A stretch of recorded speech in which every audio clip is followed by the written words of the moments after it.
Hey guys, Alec Retired Dad. With us currently playing the early access release of Mountain Blade 2, we here thought we could kill some time showing you our top 5 games in the medieval genre. Quick disclaimer here, we chose not to include anything with fantasy type elements, so sorry if that excludes some of your favorites. Keep on the lookout for our early access review of Mountain Blade 2 Bannerlord. First up for the number 5 spot is Chivalry Medieval Warfare. This one was really unique when it was first released 8 years ago, and I really can't think of anything else that was like it at its time. There was a lot of games out there like the Call of Duties and the Battlefields and shooters like that, and as far as multiplayer goes, this melee arena was something that I really hadn't seen before. Swordplay was heavy and deliberate, and the arena-style combat and the maps were really interesting. I think this was a Kickstarter game, but you'll have to check me on that. It was definitely not a AAA title, but you could really see the love that the developers put into it. Oh, and the online community was absolutely hilarious.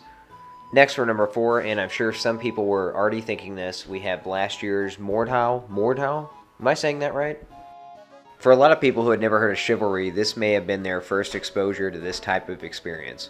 While there are plenty of videos out there highlighting the differences between these two games, I think that we would be wrong to deny Mordhau the title of spiritual successor. Bigger, bloodier, and with deeper combat mechanics, Mordhau has gained a lot of traction in the PC community. Jumping in a match is easy, but really mastering the timing of your strikes and parries is going to take practice. Check it out on the Steam store now, and, well, come get wrecked.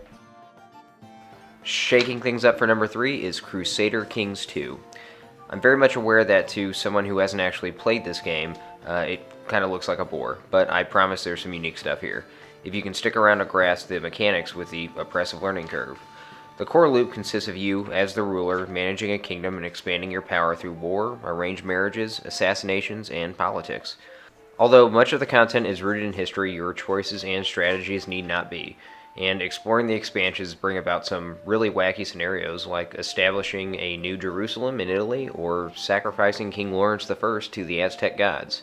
Seriously though, there is a staggering amount of content, and with roughly $350 worth of DLC available, this is for sure to keep grand strategy fans occupied for quite a while.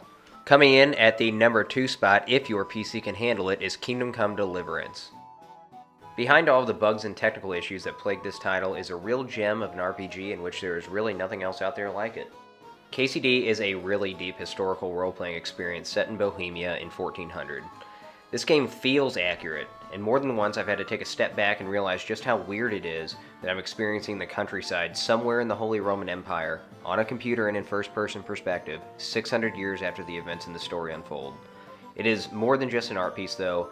KCD brought easily the most in-depth melee combat system I have ever seen in a first-person game, ever. Critics rightly panned the game upon initial release. Some portions were downright unplayable. My PC is no slouch, I assure you, but I really had to want to play this. However, in my opinion, and at 121 hours logged, it was well worth the frustration. KCD, Kingdom Come Deliverance, comes highly recommended. Coming in at number 1, and I'm sure a lot of people already recognize it by the music playing in the background, is the classic real-time strategy game, Stronghold Crusader. This one is super nostalgic for so many millennials who used to game on a Windows 95. I actually remember going to the store and picking this up with my mom when I was really young. Stronghold was a classic-style RTS that focused on resource management and castle building, and was one of the earlier games to allow so many units on screen at one time. If you haven't played it, go check it out on the Steam store. Firefly released an HD version, I think within the last 10 years, that runs on modern hardware. Thanks for sticking around. I really hope you enjoyed this list. Post some of your favorite medieval-themed games in the comments, and we'll see you next time for our early access review of Mountain Blade Bannerlord.